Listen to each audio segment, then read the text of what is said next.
কেমন সাহাবী? আবু বকরও কান্না করে, ওমরও কান্না করে, কান্না জড়িত কণ্ঠে ডাক দিয়া কয়, ও সাহাবী, তোমার গায়ে একটা আঘাত করছি। কেমনে আমি আঘাত করছি?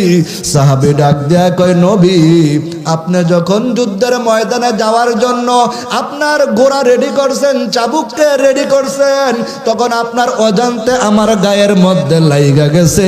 আমি এই প্রতিশোধটা নিতে চাই। আসলে তো ওই সাহাবী প্রতিশোধ নিতে চায় না, সাহাবী একটা উসিলা তালাশ করে জান্নাতে যাওয়ার জন্য। কারণ নবীর সাথে যদি একটা কানেকশন লাগায়া যাও, ও মুসলমান, জান্নাতে যাওয়ার এটাই তোমার কারণ হবে, ঠিক কিনা? এ মুসলমান, আল্লাহর গোলাম, ও পর্দার আড়ালের মা, এই জন্য একটা উসিলা তালাশ করা দরকার আছে না নাই? সাহাবায়ে কেরাম উসিলা তালাশ করতো,